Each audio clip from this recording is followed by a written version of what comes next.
Hello beautiful soul! Welcome back to my channel. This is my channel from Japan. Kabayan Virgo. This reading is for you. Tingnan natin ang iyong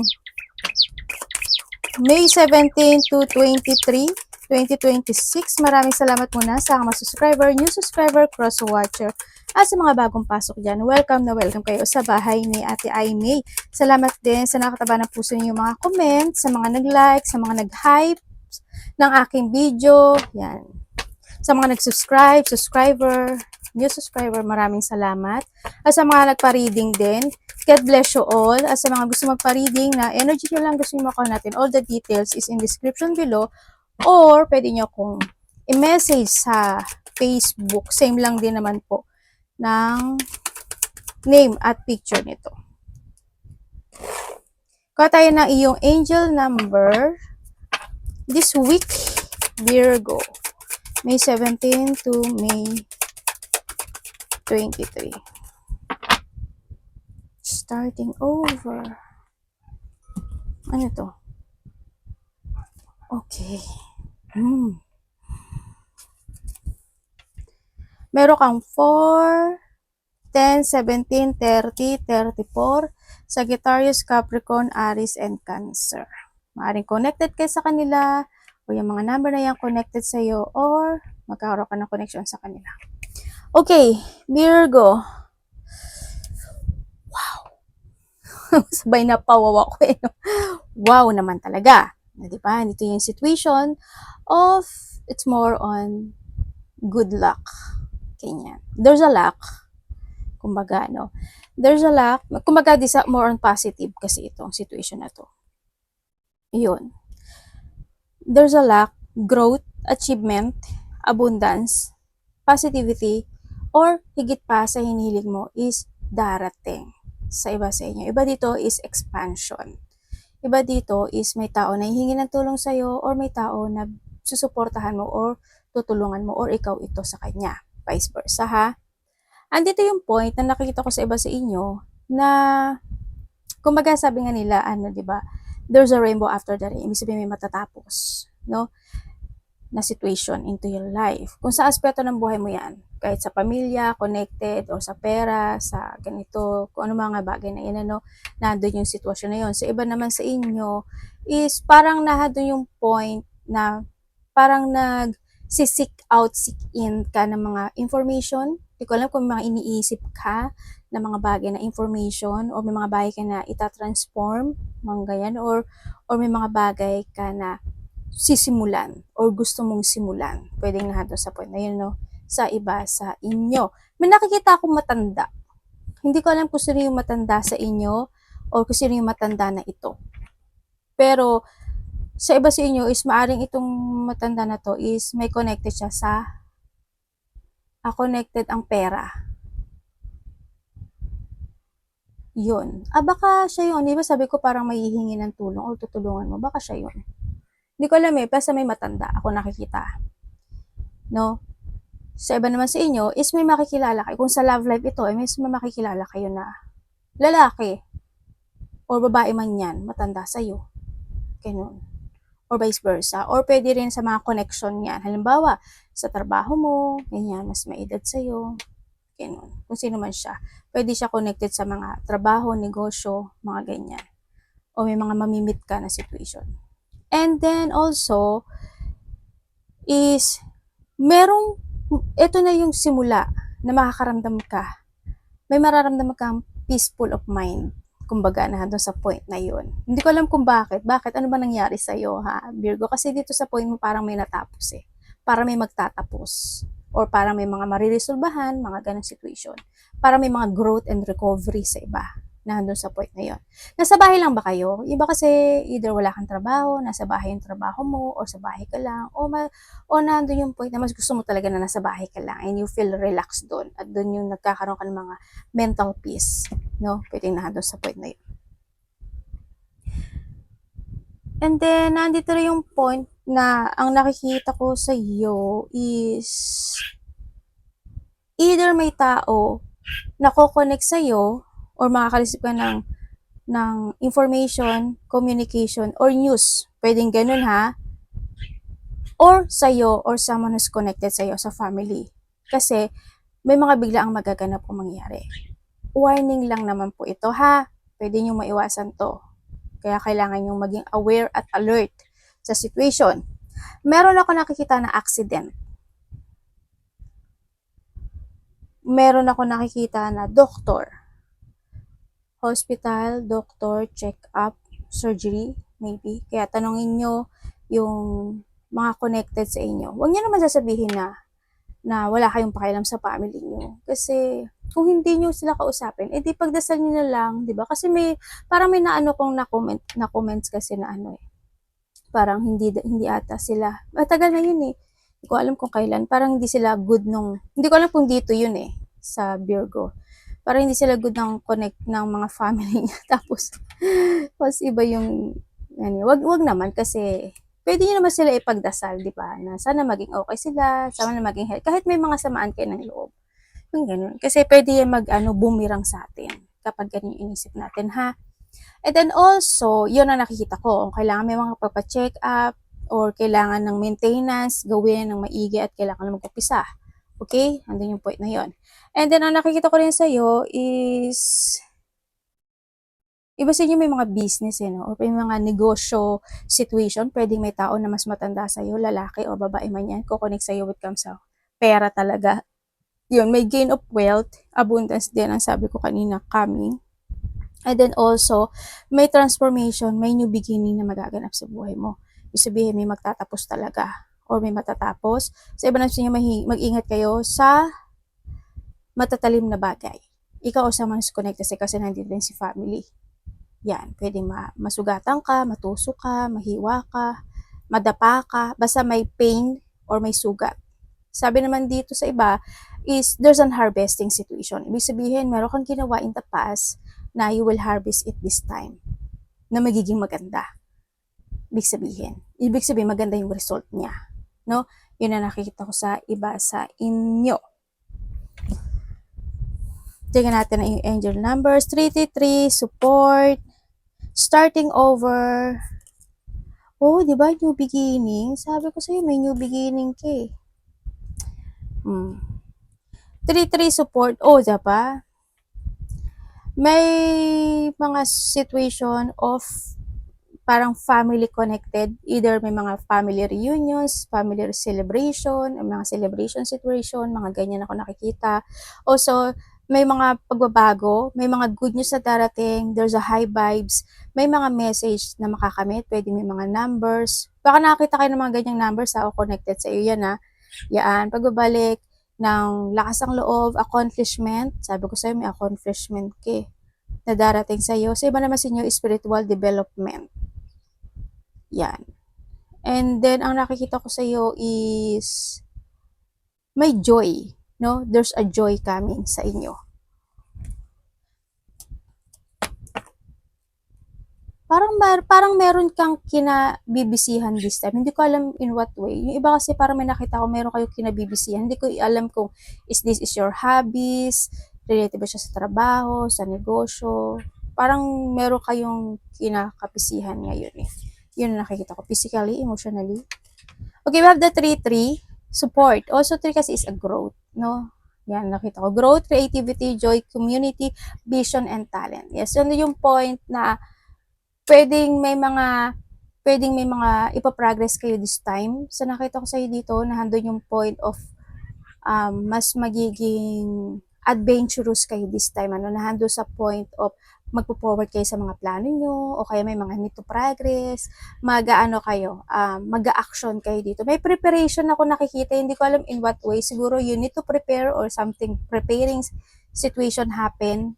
Pwedeng sa iba ganoon ako nakikita sa inyo. But still, hando yung growth na mangyayari sa'yo. Seeing the angel number 333 is a sign that this is the time to focus inward o forward sa plano mo, talent, inward, work on your skill, discover your talent, ayun na nga, discover exploration, and use your imagination. Ibig sabihin, may mga ini-imagine kayo, may i-imagine kayo na situation, unleash your inner artist. Doing so will boost your self-esteem. Uy, boost it, and sense of competence.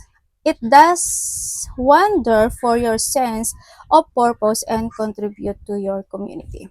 Andun yung point, kasi kulang siya, di ba? Ibig sabihin, nandun talaga yung point of you need to choose your path, yung layunin mo, yung focusing mo, kung ano yung mga ipo-forward mo, ganyan.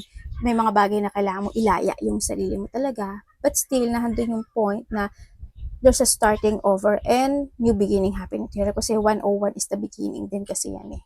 Also, the 10 kasi is the completion. Ibig sabihin, may mga completion happen pa rin sa buhay mo. Was 3, 6, and 9. Also, the 9 kasi is your success, no? Andito yung point of reward and success happen to your life because of the effort na ginawa mo in the past. Kaya sabi ko dito kanina ba sa umpisa, di ba, may mga karma from the past situation na you will harvest it. Congrats! Di ba? Saan ka? Tingnan natin ang energy. Or pwede na doon sa point na ngayon, kasi you have to 3-3, handun yung point na nagkakaroon ka ng mga pagpaplano this time at magkakaroon ka ng progressing dito and you will receive it completely. No, nandun yung point na yun. Energy.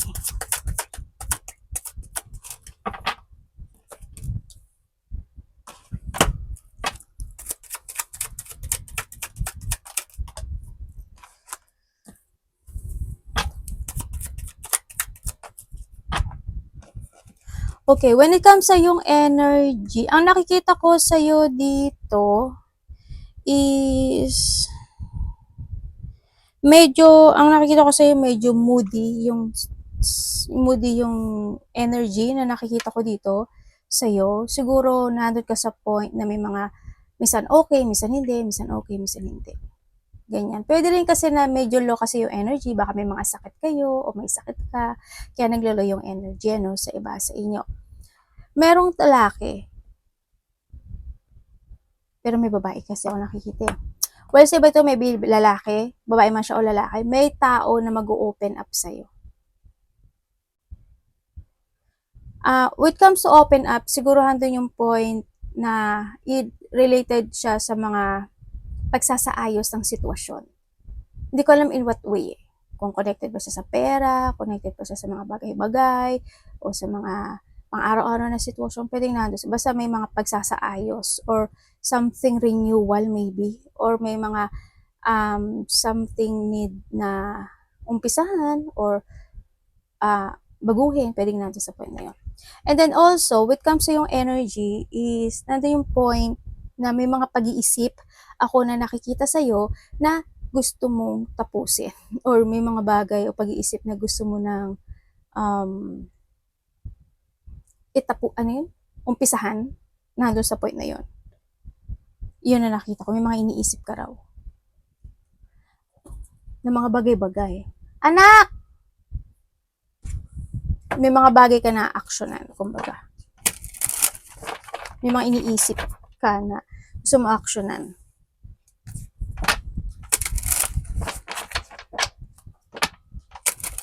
Parang apektado ka sa isang lalaki, no?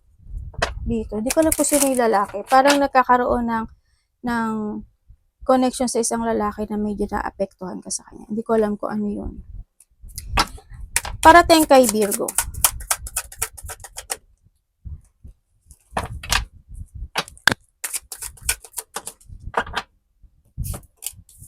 Lalaki nga. Nalo, saan ka? Sabay lalaki nga. Lalaki nga lumabas. Ano ba yun?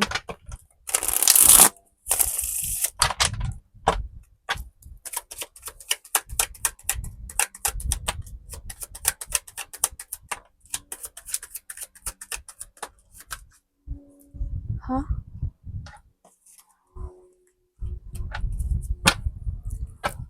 Parating po sa kanya.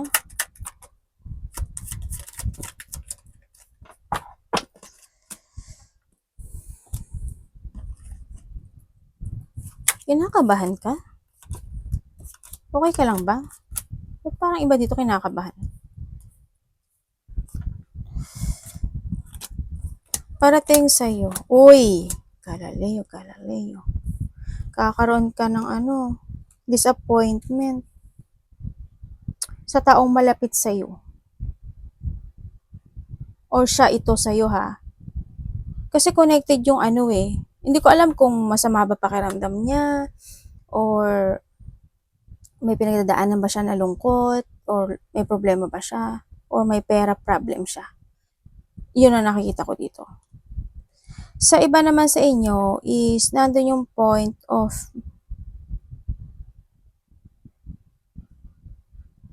sabihin ko muna, may tao na galit. May tao na may matinding galit o may puot. May tao na ayaw magparaya. May taong bitter. May tao na hindi pwedeng pagkatiwalaan o hindi siya pwedeng ano ba to? Asahan. May tao ko nakikita gano'n na. Tapos, may tao na nagbibetray. Or ng sinungaling maybe, nandun sa point na yun sa iba. Yun. Kumbaga, it's more on struggle. Ganyan. Ang nakikita ko rin sa iba naman sa inyo is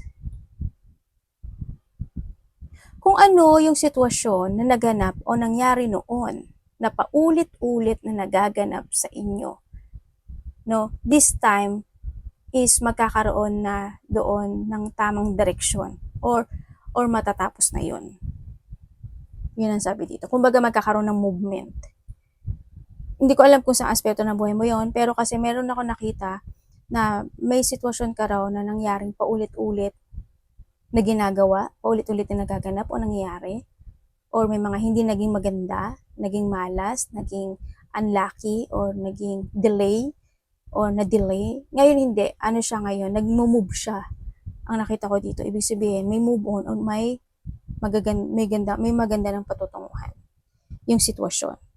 Sa iba naman sa inyo is lalaki. Ibig sabihin may lalaking nagsisinungaling dito.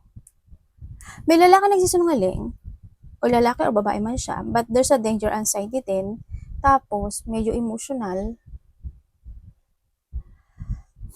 Tapos meron ka daw malalaman sa kanya, sa tao na yon. Parang may, either there's a secret na marireveal or may mga revelation or may mga mystery na mabubunyag, babae man yan o lalaki. Yun ang parating sa'yo ha. And parating din sa'yo is you will receive a gift, tulong, pagmamahal, or ikaw ito sa kanya. Andito rin yung point na may good news ako na nakikita sa'yo. Hindi lang naman sa'yo, pati sa family mo, may good news. Good news, abundance, achievement, or an overflow of happiness coming. No, sa iba sa inyo. May malalaman ka raw katotohanan. May mga papers and documents ako na nakikita sa iyo. Either you will receive or may mga dapat asikasuhin na papers and documents. No, pwedeng nandun sa point na yon. O kung ano man yan, sitwasyon. Ako nakikita. And then also, may matanda kasi ako nakikita. Hindi ko alam kung sino yung matanda na to. Either sinusuportahan mo siya, or hingi siya ng suporta sa'yo, or maybe this your relatives. Or siya ito sa'yo ha, vice versa. Mas matanda to sa'yo. Sa nakita ko dito.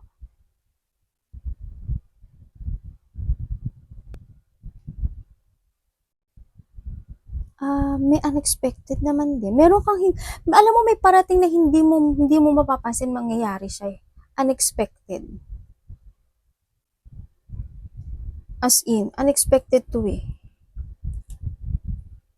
Ate, maganda ba siya? Hindi siya maganda. Pwedeng ano yun, pwedeng makaramdam ka ng lungkot sa sitwasyon. Pwedeng disappointment, pwedeng rejection, pwedeng abandonment, pwedeng ganun. Or malulungkot ka because of the abandonment situation. Halimbawa, for a while, o kaya is pag-iwas, paglayo, mga ganyan. Ikaw or someone. Yun ang nakikita ko. Tingnan natin. May offer oh. May offer ako nakikita sa'yo. Something need to fix. May sinasabing fixing eh. Hindi ko alam kung saan yun. Pero something need to fix ang sinasabi. Tapos hindi ko lang alam kung yung sinasabi ko kanina na lalaki kung napapariwara ba siya or nagsisinungaling ba talaga siya or nandun yung uncontrol lang siya. Ganun. Or pwede rin na may sama siya ng loob sa'yo. Ganun. Or ikaw sa kanya. Or nandun lang talaga yung lungkot ng tao na yun. Dapat iwasan ni Virgo.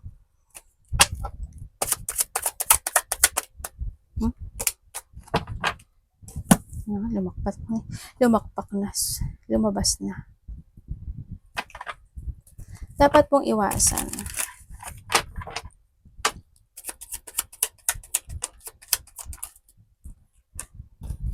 Okay, dapat mong iwasan, Virgo. Iwasan mo yung yung umiksi yung pasensya mo. Mahaba na yung pasensya mo. Alam ko naman na mahaba na yung pasensya mo. Mas ngayon masabaan mo pa yung pasensya mo, no?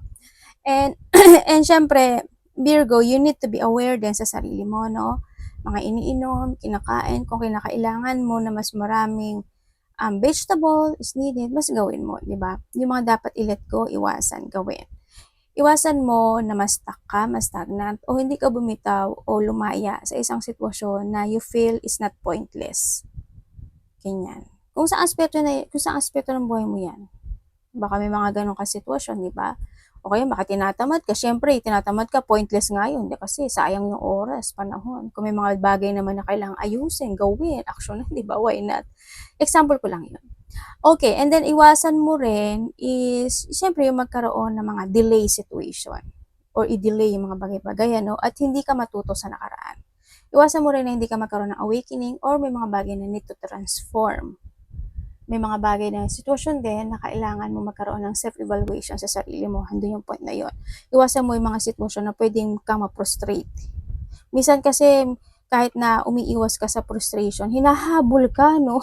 Handun yung point na yun. Alam mo yung ingat na ingat ka sa sitwasyon, pero hahabulin ka niya. Bilisan mo kasi yung takbo. Sabay ganun. Yan, yung mga sitwasyon na ikaka-anxiety mo, o kaya yung mawawala ka sa plano mo, mga ganyan. Yung may mga sitwasyon na bahala na sitwasyon. Siyempre, yung mga puot at galit, yan, iwasan mo rin, ha? Saka mag-doubt ka sa sarili mo. Actions is needed. Kapatid, anak, magulang, karelasyon, kaibigan, pamilya, Virgo in love.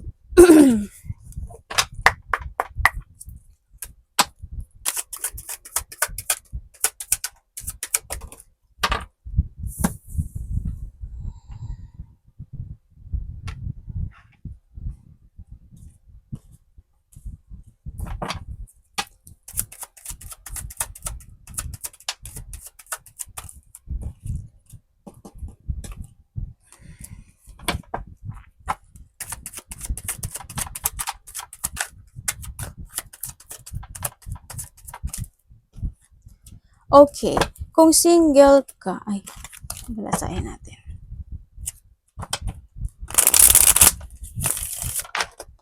Virgo in love.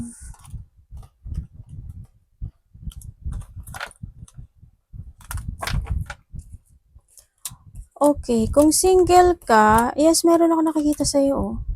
2. Ay, 3. Talaga ba to? Either isa dito nakaraan, pero 3 kasi nakikita ko. May 3 ako. Either isa nakaraan or kung ilan man silang nakaraan. Pero 3 kasi nakikita ko. Yes, meron naman ako nakikita dito, no? Pero magkakaiba sila ng, hindi, 2 lang. Kasi pareho to eh. 2. Sorry ha, sorry. 2 siya. Either isa dito nakaraan. Tapos 2 pala yung nakaraan eh, no? Yes, meron ako nakikita sa'yo dito. Yung isa dito, mapapansin mo, siya, very loving. Mararamdaman mo siya. Yung isa naman dito, active. Kumbaga, handun yung point na mararamdaman mo yung presensya niya na masayahin. Masayahin naman silang pareho, actually. Kumbaga, nandun yung point of action. Mas maano mo yung action niya. Ganun. Yun, pumili ka lang sa kanila. Yung isa kasi dito, medyo parang meron siyang pagtatakip na sitwasyon. Hindi ko alam kung nagsisinungaling ba siya sa'yo or may itinatago siya sa'yo. Yung isa naman dito, mararamdaman mo yung peaceful mo pag nakikipag-usap ka sa kanya. Kaya pumili ka na lang, okay? Okay, kung kayo is nagkahiwalay, yes, nagkaroon na paghihiwalay kasi nagkaroon ng third party relationship. No?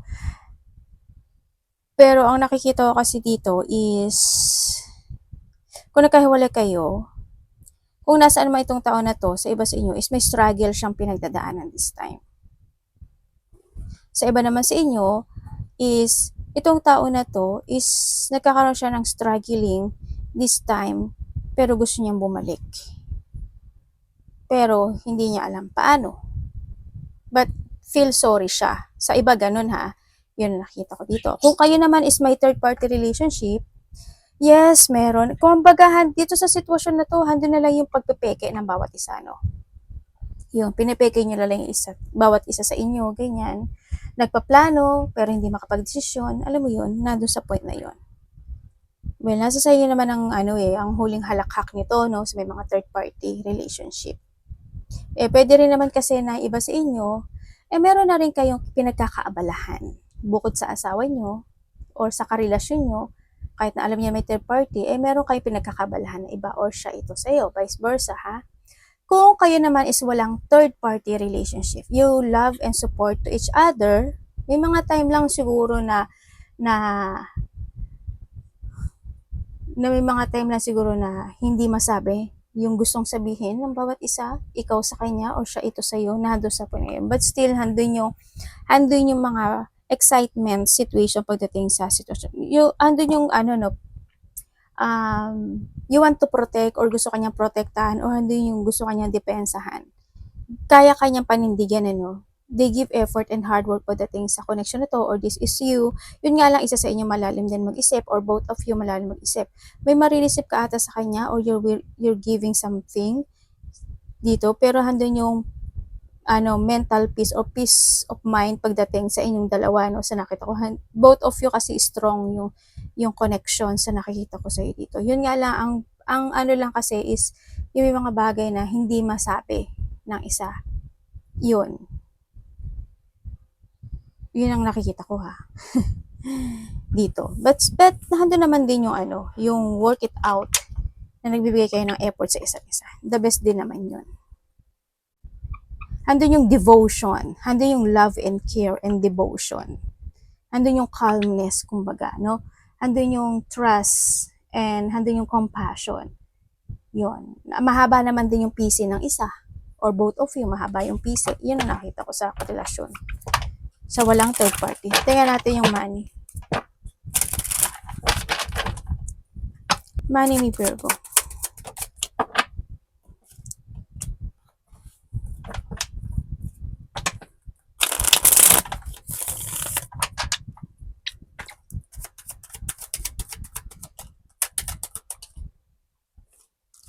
Okay, Virgo. Pagdating sa iyong